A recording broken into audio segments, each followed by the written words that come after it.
1 Kings chapter 1. King David grew old. The years had caught up with him. Even though they piled blankets on him, he couldn't keep warm. So his servants said to him, "We're going to get a young virgin for our master the king to be at his side and look after him. She'll get in bed with you and arouse our master the king." So they searched the country of Israel for the most ravishing girl they could find. They found Abishag the Shunammite and brought her to the king. The girl was stunningly beautiful. She stayed at his side and looked after the king, but the king did not have sex with her. At this time, Adonijah, whose mother was Haggith, puffed himself up, saying, "I'm the next king." He made quite a splash with chariots and riders and 50 men to run ahead of him. His father has spoiled him rotten as a child, never once reprimanding him. Besides that, he was very good looking and the next in line after Absalom. Adonijah talked with Joab, son of Zeruiah, and with Abiathar the priest, and they threw their weight on his side. But neither the priest Zadok, nor Benaiah, son of Jehoiada, nor Nathan the prophet, nor Shimei or Rei, nor David's personal bodyguards supported Adonijah.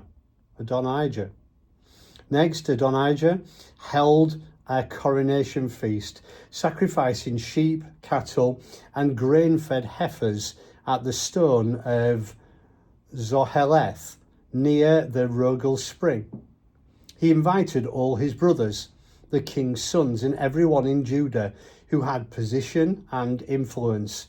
But he did not invite the prophet Nathan, Benaiah, the bodyguards, or his brother Solomon. Nathan went to Bathsheba, Solomon's mother. "Did you know that Adonijah, Haggith's son, has taken over as king? And our master David didn't know a thing about it? Quickly now, let me tell you how you can save both your own life and Solomon's. Go immediately to King David. Speak up. Didn't you, my master the king, promise me your son your son Solomon will be king after me and sit on my throne? So why is Adonijah now king?" While they were talking with the king, I'll come in and corroborate your story. Bathsheba went at once to the king in his palace ballroom. He was so cold. Abishag was at his side, making him comfortable. As Bathsheba bowed low, honouring the king, he said, "What do you want?" "My master," she said, "you promised me in God's name your son Solomon will be king after me and sit at my throne. And now look what's happened. Adonijah has taken over as king, and my master the king doesn't even know it. He has thrown a huge coronation feast, cattle and grain-fed heifers and sheep, inviting all the king's sons, the priest Abiathar, and Joab, head of the army. But your servant Solomon was not invited. My master the king, every eye in Israel is watching you to see what you'll do, to see who will sit on the throne of my master the king after him. If you fail to act, the moment you're buried, my son Solomon and I are as good as dead."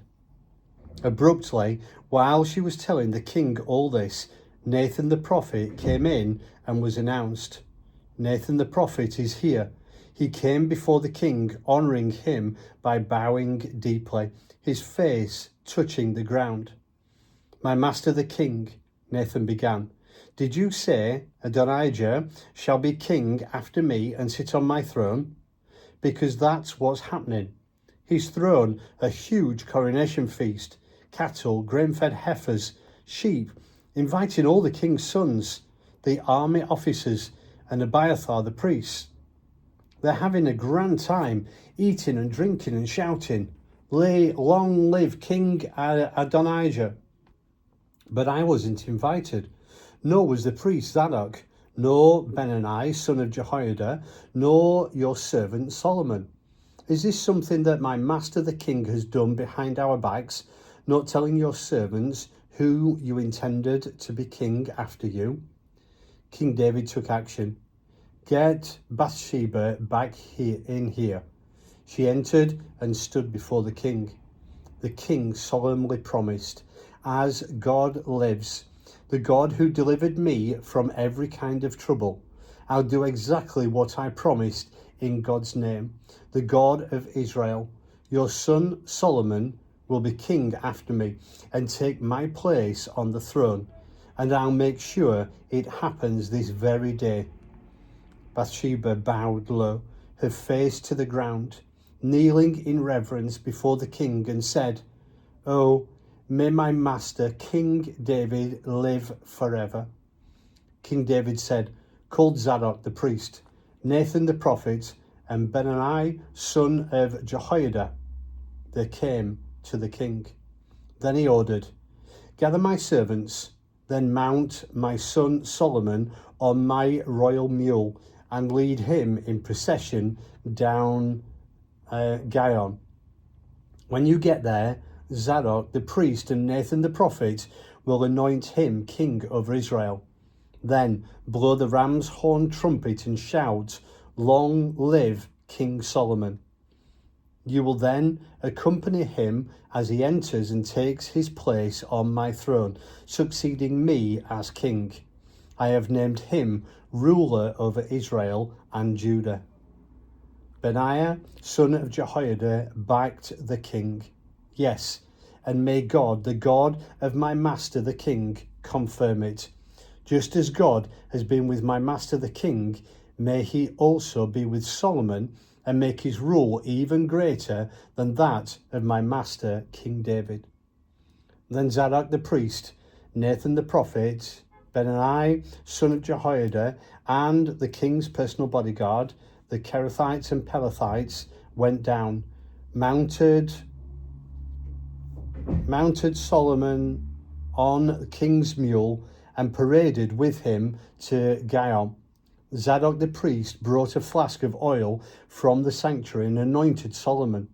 They blew the ram's horn trumpet, and everyone shouted, "Long live King Solomon." Everyone joined the fanfare, the band playing and the people singing. The very earth reverberated the sound. Adonijah and his routine of guests were just finishing their coronation feast when they heard it. When Joab heard the blast of the ram's horn trumpet, he said, "What's going on here? What's all this uproar?" Suddenly, in the midst of the questioning, Jonathan, son of Abiathar, the priest, showed up. Adonijah said, "Welcome. A brave and good man like you must have good news." But Jonathan answered, "Hardly. Our master King David has just made Solomon king, and the king has surrounded him with Zadok the priest, Nathan the prophet, Benaiah son of Jehoiada, with the Cherethites and Pelethites. And they've mounted Solomon on the royal mule.